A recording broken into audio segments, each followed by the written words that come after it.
Climate Now, in collaboration with Copernicus.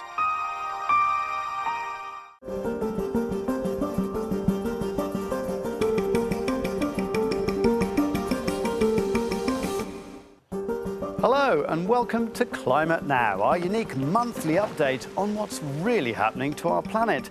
Coming up in our report, we're here in Brittany in western France, where communities are preparing for rising sea levels.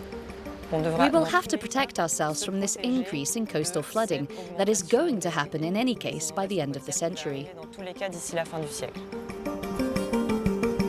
Let's start with the latest data from the Copernicus Climate Change Service, which shows that globally, we just experienced the 5th warmest May on record, with temperatures 0.3 degrees Celsius above the 1991 to 2020 average. Now, here in Europe, it was an exceptional month across much of the continent. And you can see that on this map. France had its warmest May on record, with average temperatures 3 degrees above normal. And there were heat waves across Spain and Portugal too. Then you can see the deep blue in Far Eastern Europe and Western Asia, where winds from the northwest kept temperatures well below average.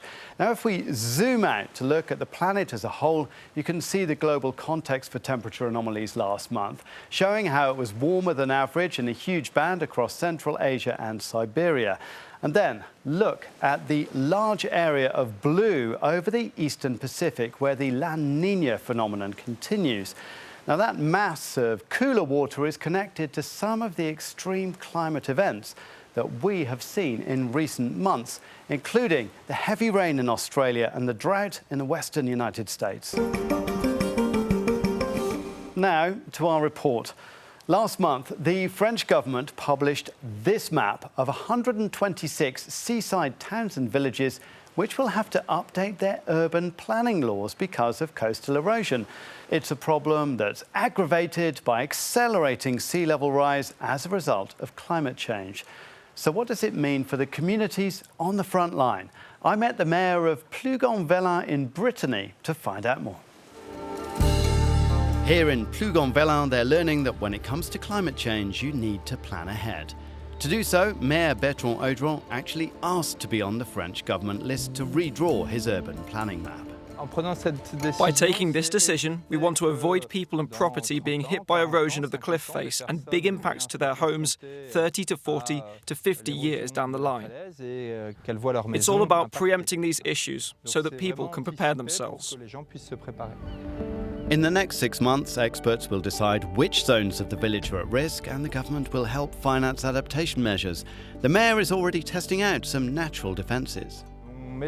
So we put up these barriers, these picket fences with dune plants like marram grass to stop the sand being lost. So you're going to rebuild a dune? Absolutely, we're trying to recreate some dunes. Average global sea level has risen by 9 centimetres since 1993, and it's now rising by over 4 millimetres per year. There's an urgent need for action on 2 fronts, according to IPCC contributor Goneri Lecozane. The first is to limit global warming to stabilise sea level rise at about 4 millimetres per year.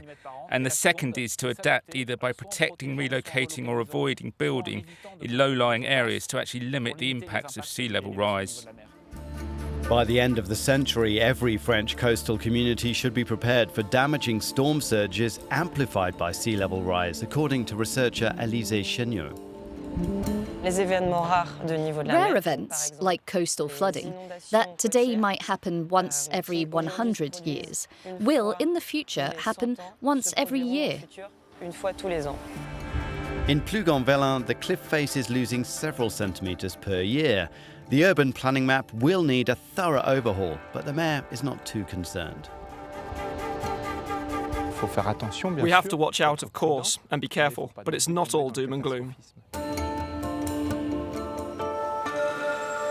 Well, that's all we have time for, but you can read more about sea level rise and erosion and see all the data presented in this programme on euronews.com/climatenow. I'll see you next time.